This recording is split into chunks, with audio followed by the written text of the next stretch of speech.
The lights of Unity Station sparkled against the darkness of space like a jewel floating in the void.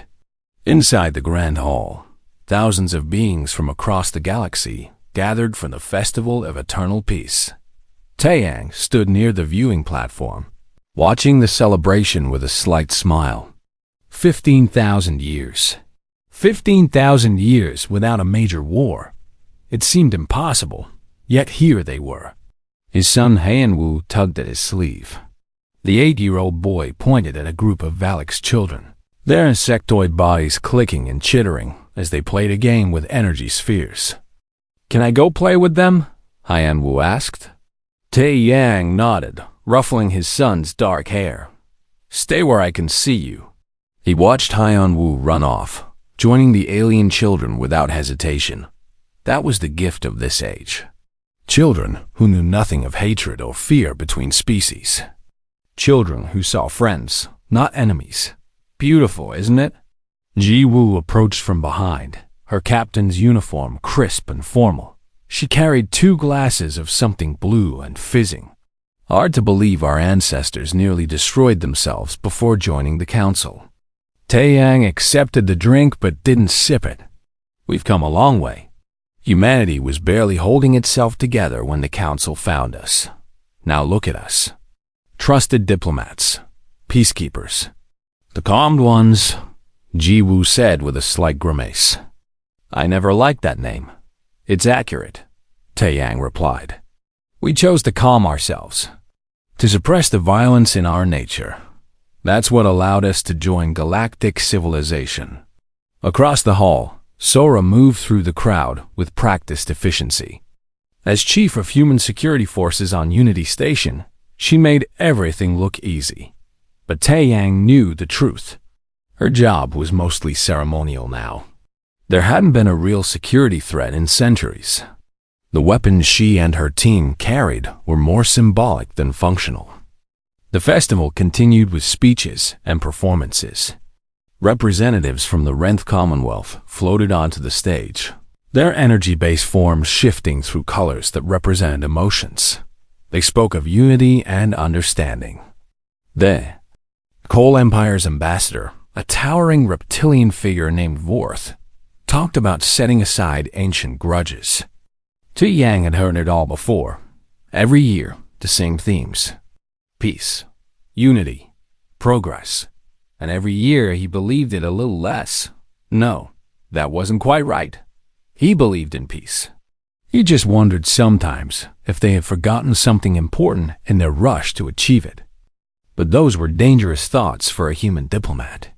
Humanity's position in the council depended on their reputation as peaceful, reasonable beings. Dad, Haiyan-Wu ran back, his face flushed with excitement. His friend Damon followed close behind, her ponytail bouncing. They're announcing the field trip tomorrow. Taeyang knelt down to his son's level. What field trip? To the Coal Museum World, Demon said breathlessly. All the Academy students get to go. They're going to show us artifacts from the old wars. You know, before the peace. Haiyan-Wu's eyes shone with curiosity. Can I go, please? Something cold touched Taeyang's heart. He didn't know why. The field trip sounded educational, safe. The Coal Museum World was famous across the galaxy for its historical exhibits. Many children had visited before without incident. Of course you can go, he said, forcing warmth into his voice. It'll be a great learning experience. The next morning, Taeyang stood in the departure bay with other human parents. 50 children. In total would make the trip, along with their teacher Yuna and several chaperones. The transport ship gleamed under the bay lights, newly cleaned and inspected. Yuna moved among the children, checking names on her datapad. She had taught at the Council Academy for 20 years and had taken students on dozens of trips. If anyone could be trusted with the children's safety, it was her. You're worried, Ji-Woo said quietly. She had come to see them off as well. I don't know why, Taeyang admitted. Everything is fine. Everything is safe. We've had peace for 15,000 years. But but I'm a father. Worrying is part of the job description. Hyun Woo waved from the transport's boarding ramp. Damon stood beside him, both children practically vibrating with excitement. Taeyang waved back, committing the image to memory.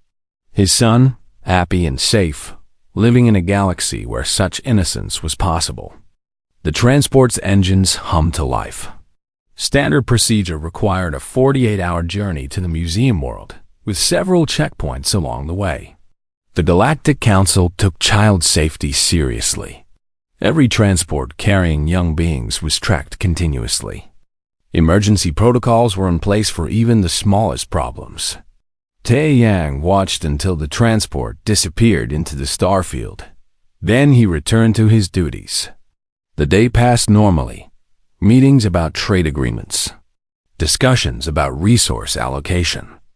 A minor dispute between two colony worlds over mining rights. The usual business of maintaining peace across thousands of inhabited systems. That evening, Taeyang sat in his quarters, reviewing reports when his communication terminal chimed. Ji-Woo's face appeared on the screen, and he knew immediately something was wrong. "The transport is late," she said without preamble. It missed its first checkpoint. Taeyang's blood went cold. "How late?" "2 hours. That's enough to trigger the automated search protocols. My ship is being dispatched to investigate. I'm coming with you." "Taeyang, that's not." "I'm coming with you," he repeated, his voice leaving no room for argument. 12 hours later, Ji-Woo's vessel, the Serenity's Promise, found the transport.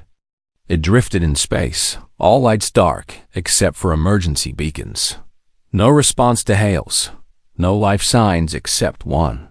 The boarding team moved carefully through the silent corridors. Taeyang insisted on being part of it, despite So-Ra's objections. They found Yuna in the medical bay, unconscious but alive. The children's quarters were empty. Personal belongings scattered as if the children had vanished mid-activity. And then they detected it. Faint biosignatures matching human children, moving away at high speed. A ship, military grade. The signature matched Coal Empire vessels. Taeyang stared at the scanner readouts, his world narrowing to a single point. They took the children. Someone had taken the children. Behind him, Sora was already on her communicator, alerting Unity Station. Ji-Woo ordered her crew to pursue, but Taeyang barely heard them. He stood frozen, looking at the empty room where his son should have been. For 15,000 years, humanity had chosen peace. They had suppressed their violent nature, sealed away their weapons and committed to reason and diplomacy.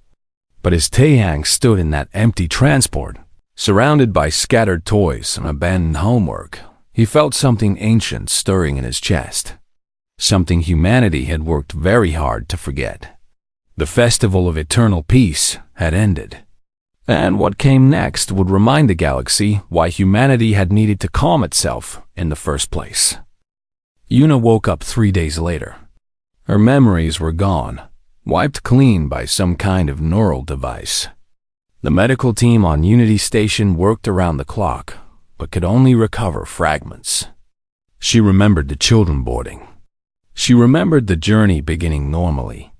Then nothing until she woke up on the rescue ship. The Galactic Council convened an emergency session. Taeyang sat in the gallery, his hands gripped tight on the railing. Below, council members debated procedures and protocols. They spoke of investigations and fact-finding missions.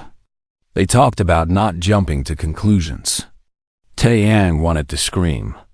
"Ambassador Vorth of the Coal Empire has the floor," the council speaker announced.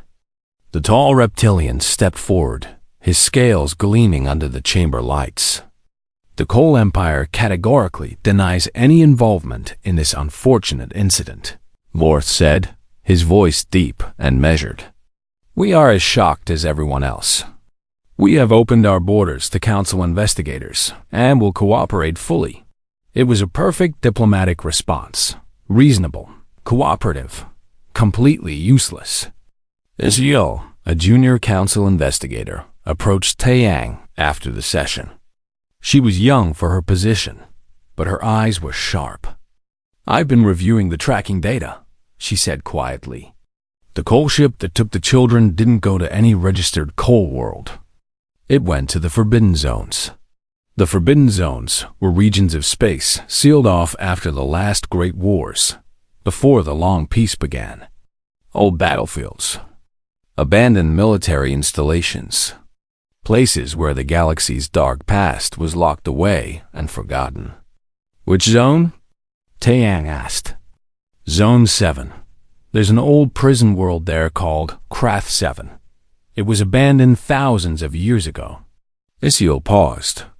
"According to my research, a faction within the Coal military has been meeting in secret. They call themselves the First Claw. What do they want? They believe the peace has made the galaxy weak. They think humanity is lying about being peaceful, that you're just pretending, waiting for the right moment to strike." Isiel met his eyes. "They took the children to prove their theory. They plan to raise them as warriors, to show the galaxy what humans really are." Taeyang felt sick. "That's insane." "Yes, but they have powerful supporters within the Coal military. Ambassador Vorth probably doesn't even know about them." That evening, Taeyang met with Sora in a secure conference room. Ji-woo joined them via hologram from her ship. "I want to organize a rescue operation," Sora said. "We know where they are. We have the capability." "The council won't authorize it," Ji-woo said. "I already asked. They want to try diplomacy first. They're afraid military action will start a war." "There are 50 human children on that planet." Sora's voice rose. 7 are already dead. We found evidence in the transport. They died during the abduction, and the Coal dumped their bodies in space." The room went silent. Taeyang closed his eyes. 7 children. 7 families who would never see their sons and daughters again. "We need to tell people," he said finally. "The council is moving too slowly because they're afraid. They've forgotten what it means to be afraid of the right things." "What are you suggesting?" Ji-woo asked. "I'm going to Earth. There's someone I need to talk to." Kwon lived in the mountains of old Korea, in a building that looked like a temple, but wasn't. He was the keeper of the sealed archives, a position that had been ceremonial for thousands of years. When Taeyang arrived, the old man was tending a garden. "I was wondering when someone would come," Kwon said without turning around. "The news has reached even here. I need access to the archives." "Why?" "Because the council won't act fast enough. Because diplomacy takes time we don't have. Because those children are being hurt right now, and every day we wait is another day of suffering." Kwon finally looked at him. "Do you understand what you're asking?" "The archives contain everything humanity gave up to join the council. Our weapons, our tactics, our entire military history. We sealed them away for a reason. I know. If you open them, there's no going back. The galaxy will see what we really were, what we could be again." "They took children," Taeyang said simply. "They took children, and they're hurting them. I don't care what the galaxy sees anymore." Kwon studied him for a long moment, then nodded. "Follow me." The sealed archives were underground, protected by security systems that hadn't been updated in millennia because no one had ever needed to access them. Kwon's code still worked. The massive doors opened with a hiss of ancient hydraulics. Inside, Taeyang found the truth of what humanity had been.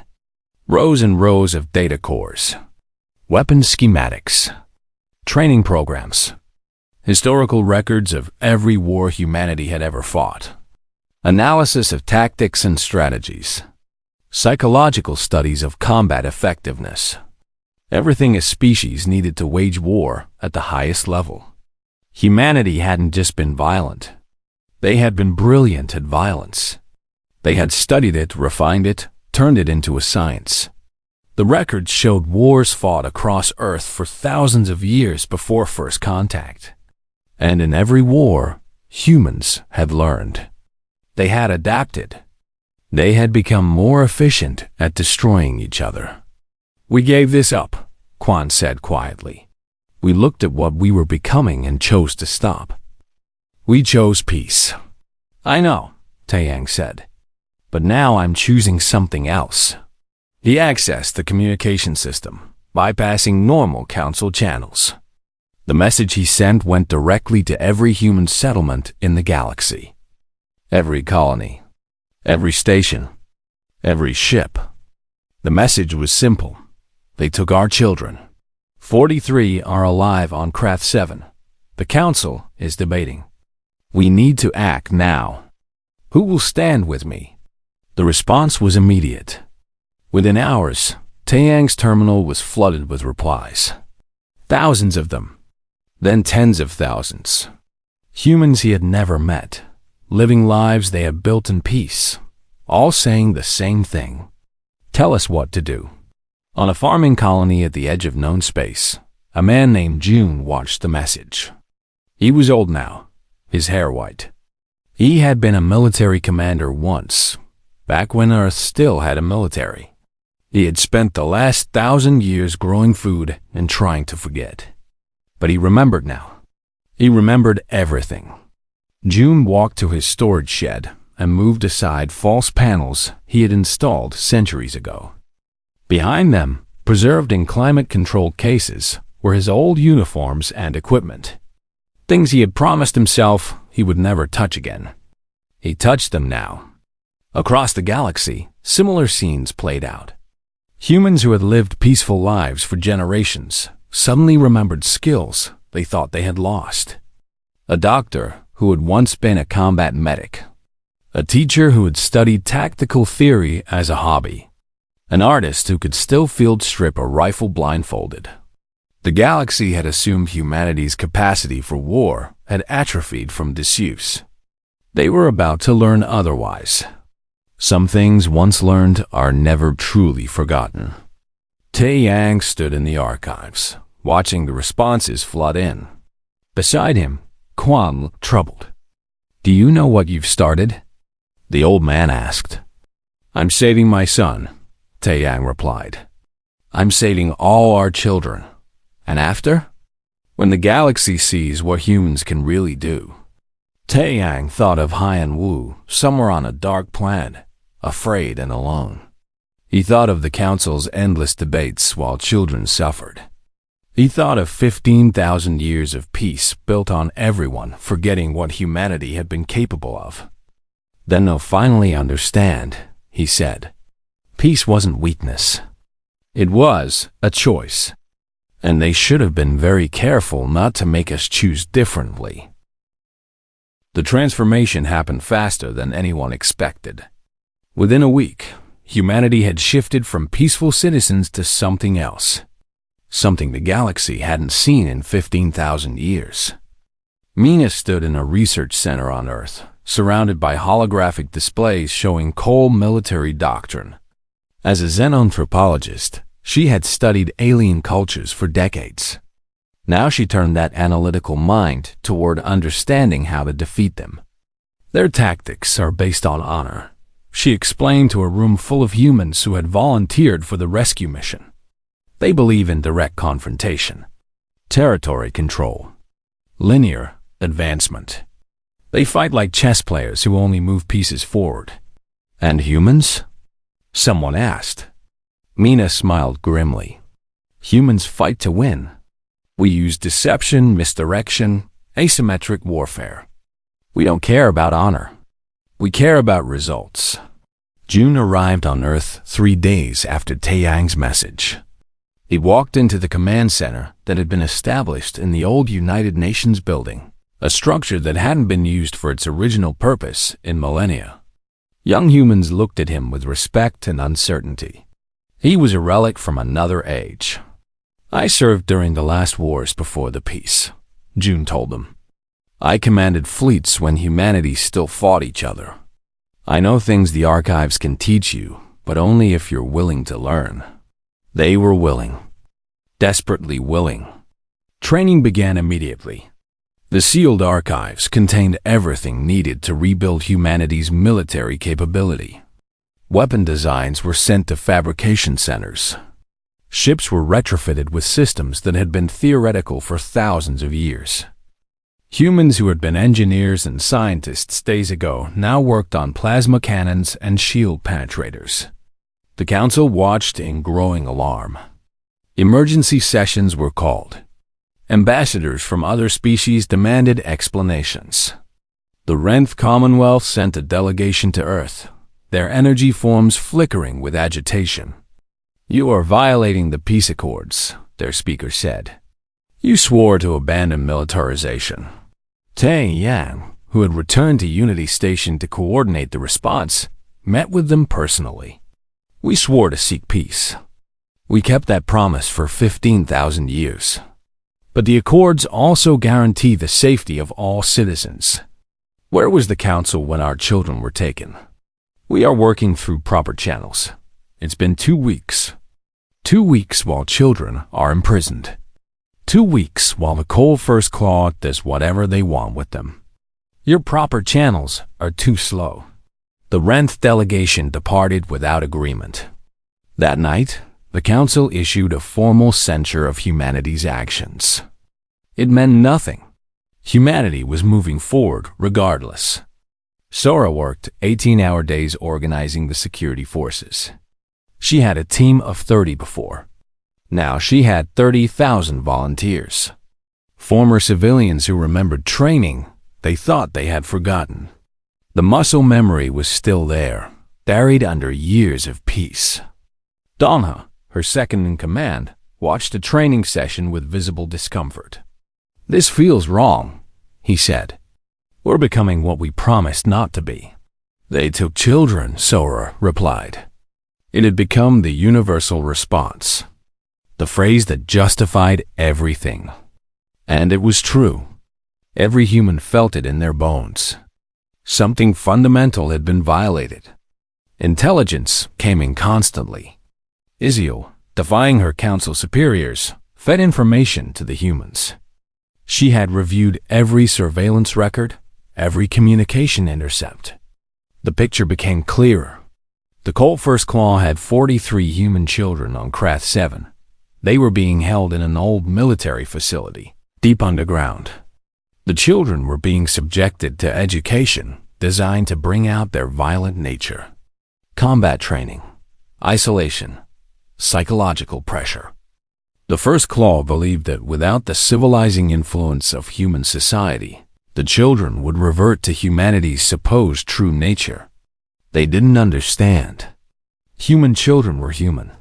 They could be taught violence, certainly, but they were still children, and their families were coming for them. June worked with Jiwoo's crew, training them in tactics the galaxy had forgotten. "In a fair fight, technology wins," he explained.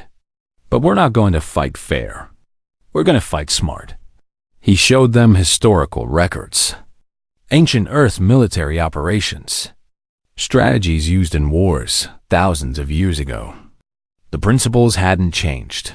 Surprise, speed, overwhelming force at decisive points, making the enemy react instead of act. The Coal military, despite their size and power, had never faced an opponent like this. They had fought other species in the ancient wars, but always in straightforward conflicts. Territory against territory, fleet against fleet. The concept of guerrilla warfare, of asymmetric response, of psychological operations, these were foreign to them. On Krath 7, Hyunwoo huddled with the other children in their cell. The Coal Guards had separated them by age, trying to break their solidarity. It hadn't worked. The children had found ways to communicate. Tapping on pipes, passing notes during their forced training sessions. Damien had taken on the role of memory keeper.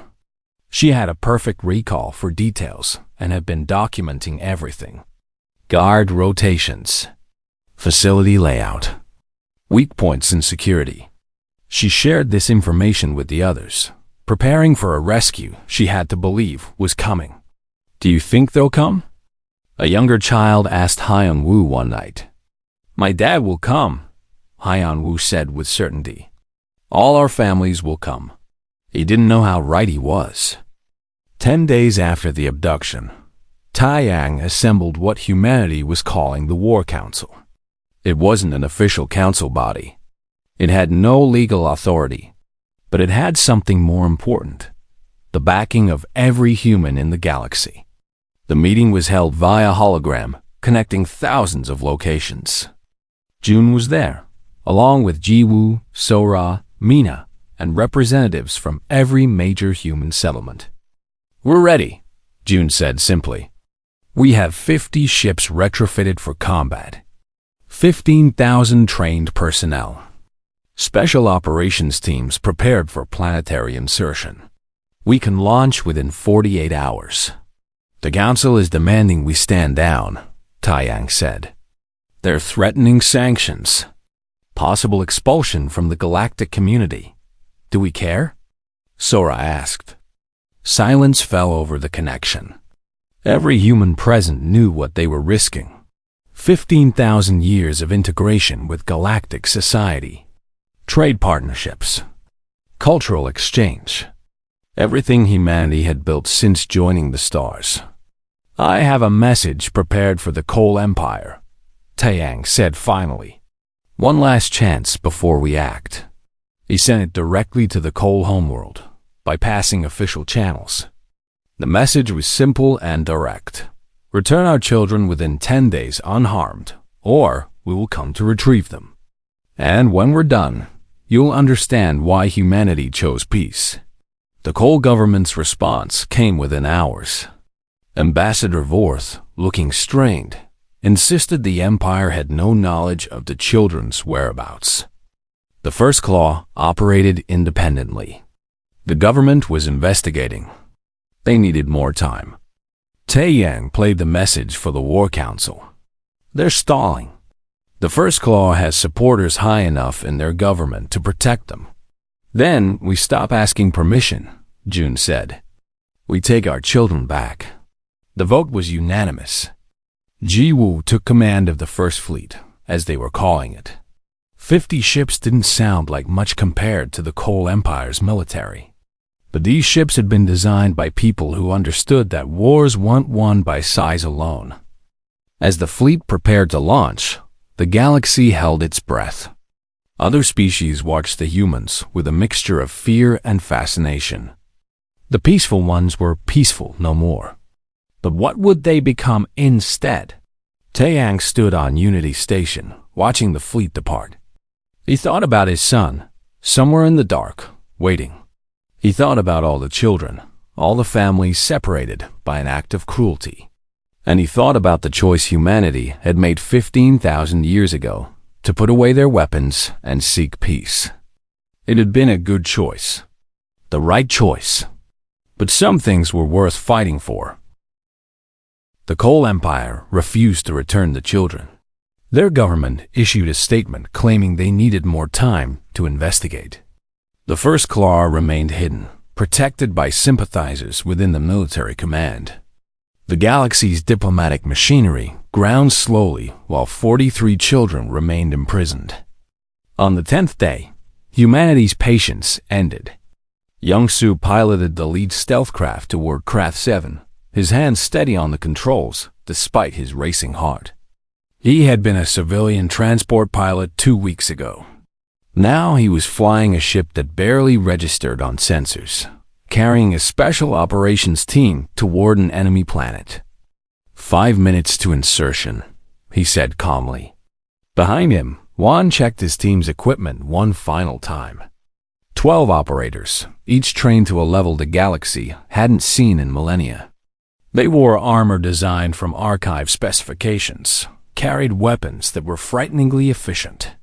But the real weapon was their training, the knowledge of how to move unseen, how to strike precisely, how to accomplish objectives that seemed impossible. "Remember," Juan said to his team, "we're not here to fight the Coal military. We're here to get the children. Everything else is secondary." The stealth craft slipped past Craft 7's orbital defenses without triggering a single alarm. The Cole had sensors watching for conventional threats, ships dropping out of faster-than-light travel energy signatures of military vessels. They weren't watching for small craft using technology they didn't know existed. Mina's analysis had been perfect. The Cole thought in terms of honorable combat, fleet actions, territorial control. They didn't expect infiltration. They didn't expect humans to simply bypass their defenses and go straight to the objective. Young Su landed the craft in a canyon 200 kilometers from the prison facility. The team deployed in darkness, moving across terrain that the Cole considered impassable. The planet's harsh environment was supposed to make ground approach impossible. But humans had evolved as persistent hunters on a world with its own harsh environments. Difficult terrain was just terrain. Above the planet, Jiwoo's fleet arrived exactly on schedule. The Cole Defense Forces detected them immediately and scrambled to respond. Alarms blared across the planet's military installations. Ships launched. Defensive positions activated. The Cole expected a conventional assault. Fleet engagement in orbit, perhaps followed by bombardment or a slow siege. That's how wars were fought in the old days before the peace. That's how honorable species conducted military operations. Humanity fought differently. The first phase of the battle lasted exactly 17 minutes. Jiwoo's fleet didn't engage the Cole Defense Forces directly. Instead, they deployed thousands of small drones, each carrying sophisticated jamming equipment. Within minutes, the Cole's communication network was in chaos. Orders couldn't be transmitted.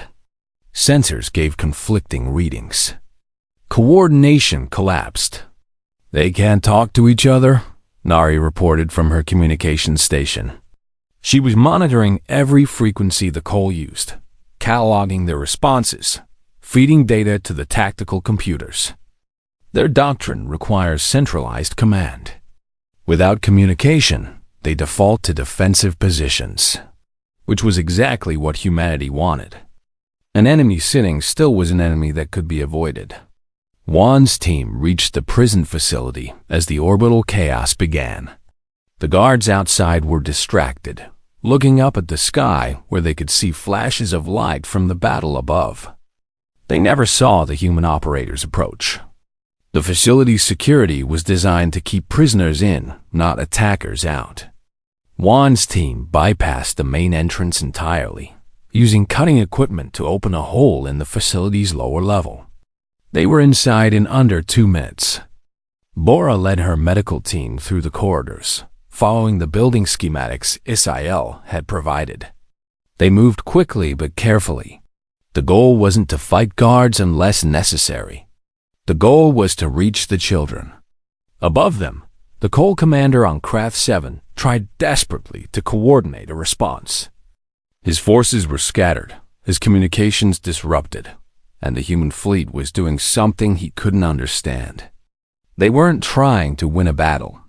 They were controlling the battlefield, dictating terms, keeping his forces reactive instead of proactive. It was a kind of warfare the Cole had never experienced, and they were losing badly. Juan reached the cell block where the children were held. Cole guards stood at the entrance, armed and alert. For a moment, Juan hesitated. These were living beings, not monsters, just soldiers doing their job. Then he thought about what they had been doing to human children for 3 weeks, and the hesitation passed. The engagement was brief and decisive. The Cole guards never had a chance. Juan's team had trained for exactly this scenario, practiced it 100 times. They moved as one, each member knowing their role perfectly. The cell doors opened. Inside, 43 children stared at the armored figures with wide eyes. They had been hoping for rescue, but hope and reality were different things. Hyam Wu recognized the armor markings. "You're human," he said, his voice cracking with emotion. "We're taking you home," Juan said gently. "Stay together." Stay quiet. Trust us. Damon had the younger children organized already. She had been preparing for this moment, keeping the children ready. She handed one a data pad. I documented everything. Guard patterns. Facility layout. Names of first claw members. Everything. Good work, Juan said, pocketing the pad. Now let's get out of here. The extraction was the most dangerous part. Moving through the facility with 43 children in tow. Every second increased the risk of discovery. But Bora's medical team had brought equipment for just this situation. Portable stretchers for the youngest. Temporary camouflage gear. Everything they needed. They made it to the surface without encountering serious resistance. The coal forces were still trying to figure out what was happening in orbit. By the time they realized the humans were on the ground, it was too late. Youngsu brought the stealth craft in for pickup, flying impossibly low through the canyon. The children boarded quickly, shepherded by the operators. Within minutes, they were airborne and accelerating toward orbit. But the coal first claw wasn't done yet. High Command, realizing they had lost the children, made a desperate decision. If they couldn't prove humans were violent by raising human children as warriors, they would prove it by forcing humanity to commit atrocities. They launched a strike force toward New Sol, a human colony world with 15 million civilians. The intent was clear. Force humanity to choose between pursuing the first claw and protecting their civilians. Force them to kill coal in massive numbers. Start a war that would engulf the galaxy. Ji Woo saw the enemy strike force forming up and immediately understood what they were trying to do. Her tactical board showed the calculations. She could intercept the strike force, but only with overwhelming firepower. The kind of firepower that would kill thousands of coal soldiers. She had seconds to decide. The old Ji Woo, the peaceful captain who had spent her life avoiding conflict, would have hesitated. But something had changed in the last 3 weeks. She had remembered what it meant to protect the innocent, what it meant to make hard choices. She also remembered what June had taught her. That war wasn't about killing the enemy. It was about achieving objectives. All ships, Formation Delta, she ordered. We're intercepting. Her fleet moved to engage the coal strike force. But instead of firing for maximum casualties, they used precision strikes, targeting weapon systems, not crew compartments, disabling engines, not destroying ships. It required perfect accuracy, perfect timing, perfect coordination. The humans had all three. The coal strike force was neutralized in 40 minutes. Not destroyed. Neutralized. Their ships drifted in space, unable to fight but with their crews alive. Rescue beacons were deployed automatically by Ji Woo's ships, ensuring the coal survivors would be recovered by their own forces. Across the galaxy, military observers watched in stunned silence. The humans had just demonstrated a level of precision warfare that shouldn't have been possible. They had won completely while minimizing enemy casualties. They had proven they could kill efficiently, but chose not to. It was more terrifying than any show of brutality would have been. On Unity Station, Taeyang received the message from Ji Woo. The children were safe. The strike on New Sol had been stopped. The rescue was complete. He sat down heavily, the tension of 3 weeks finally breaking. Around him, other human parents were getting the same news. Tears flowed freely. Relief, joy, gratitude. But Taeyang knew this was just the beginning. The galaxy had seen what humanity could do when pushed. The question now was what would come next.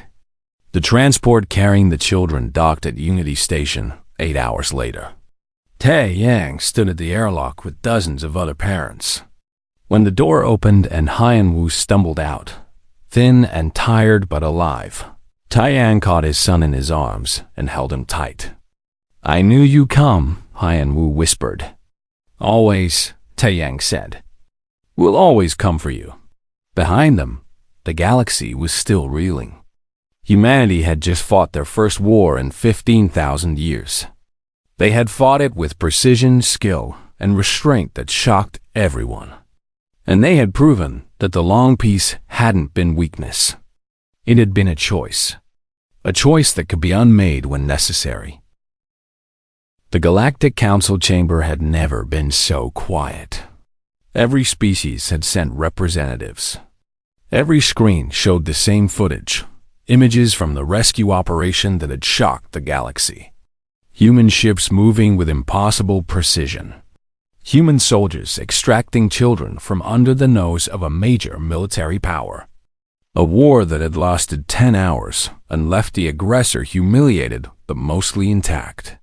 Taeyang stood at the speaker's platform with Haiyan Wu beside him. His son had insisted on coming. After 3 weeks of captivity, the boy had earned the right to see what came next. The Coal Empire's new ambassador spoke first. Vorth had resigned in shame. His replacement was younger, less certain.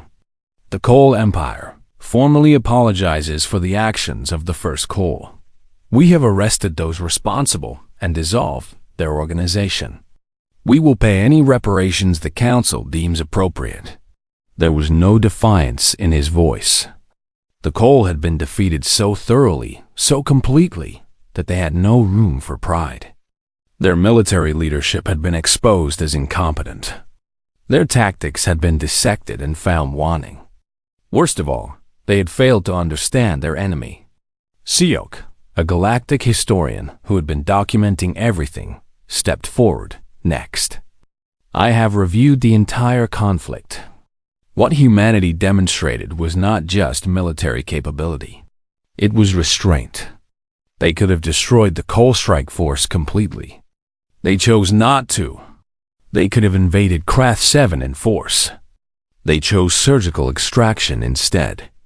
Every action was measured, proportional, and designed to minimize casualties while achieving their objective. The Renth Commonwealth's representative flickered with colors representing confusion.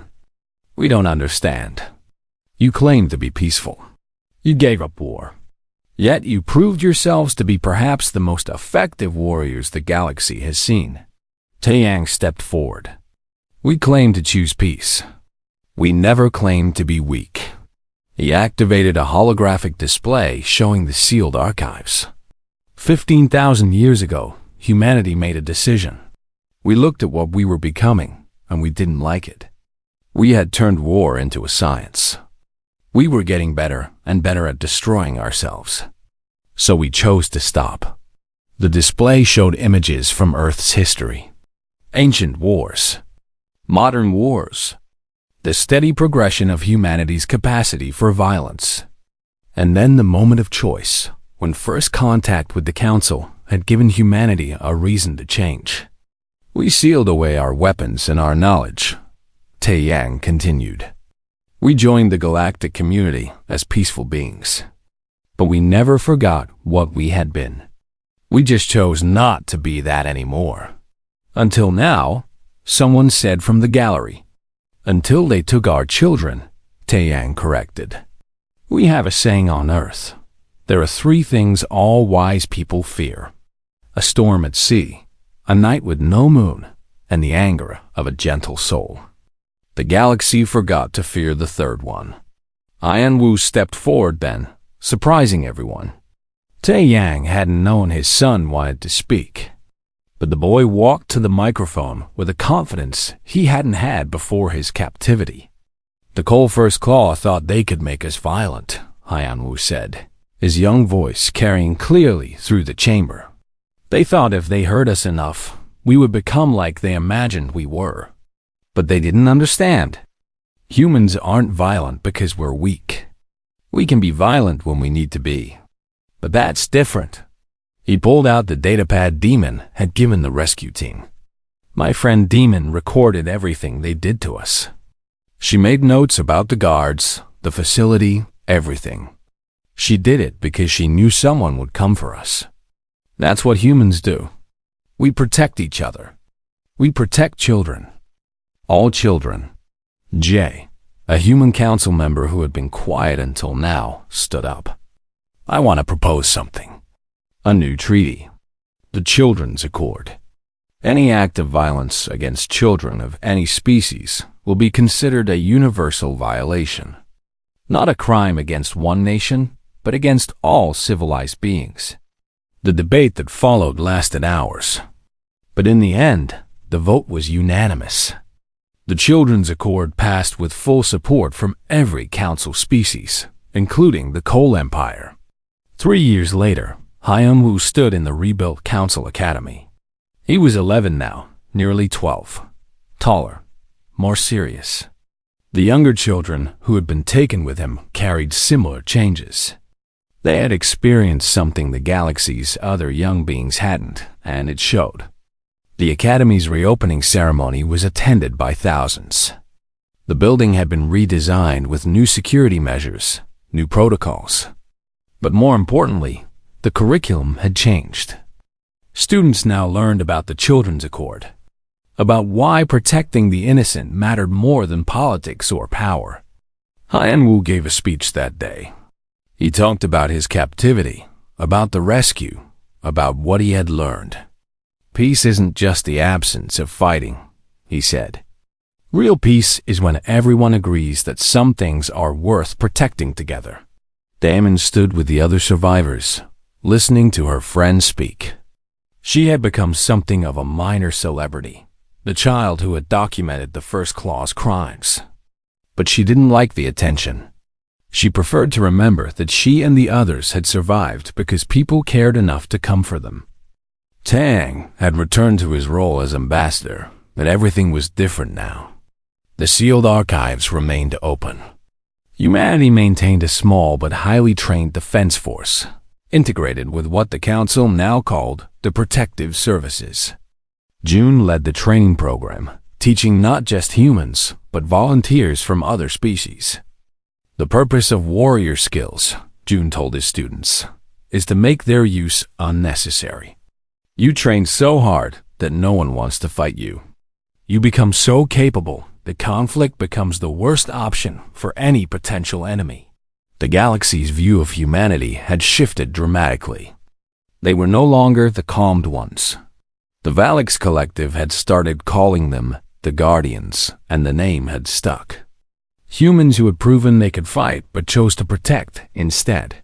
Sora ran the new protective services with the same efficiency she had brought to her old ceremonial position. But now the work had meaning. She coordinated rapid response teams, trained security forces from multiple species, and ensured that what happened to the human children would never happen again to any children. Dongha, her second-in-command who had been skeptical of violence, had changed his mind. I was wrong, he admitted to her one day. I thought peace meant never being willing to fight. But that's not peace. That's just waiting to be a victim. Ji Yu still commanded the Serenity's Promise, but her ship's role had evolved. She patrolled the frontier zones, responding to distress calls, protecting vulnerable populations. The ship's name had taken on new meaning. Not the promise to remain peaceful, no matter what, but the promise to protect those who couldn't protect themselves. On a colony world at the edge of known space, June tended his garden again. But now he made regular trips to the training facilities, sharing his knowledge with the next generation. He had thought his warrior days were over. Instead, he had found a new purpose. Teaching others to be strong enough that strength rarely needed to be used. The Coal Empire had transformed as well. The humiliation of the 10-hour war had forced a cultural reckoning. They studied human tactics now, not to copy them but to understand them. Their military academies taught courses on asymmetric warfare, precision operations, and the principle of proportional response. Some Coal even volunteered for the protective services, learning from the species that had defeated them. Mina published a series of papers on what she called the paradox of human peace. How humanity's capacity for violence made their choice of peace more meaningful, not less. How true strength was choosing not to use your capabilities, except when absolutely necessary. Her work became required reading at universities across the galaxy. Isale, the junior investigator who had helped expose the first claw, had been promoted to lead the Council's new Protective Intelligence Division. She worked closely with humans, learning their methods of analysis and investigation. They think differently, she told colleagues. They always consider the worst-case scenario and prepare for it. It makes them seem paranoid, but it also makes them incredibly prepared. 5 years after the rescue, a distress call came from the far frontier. An unknown species was being raided by pirates. The nearest Council forces were weeks away. Jiwoo's ship was on patrol nearby and responded immediately. She found a small colony world under attack. The inhabitants were a pre-space flight species, just beginning to explore their own star system. The pirates had discovered them and saw easy prey. Jiwoo didn't hesitate. The Serenity's Promise dropped into orbit and disabled the pirate ships in under an hour. Then she went down to the planet's surface to meet with the colony's leaders. They were terrified of her at first. Another alien ship, another threat. But Jiwoo was patient. She explained about the Council, about the protections now in place, about how the galaxy had learned that protecting the vulnerable was everyone's responsibility. "Will you hurt us?" their leader asked. "No," Jiwoo said simply. "We're here to help." That's what we do now. Back on Unity Station, Taeyang watched the reports come in. More rescue operations. More protection missions. Humanity and the other species working together to make the galaxy safer for everyone. Haiyan Wu, now a teenager, was considering following his father into diplomatic service.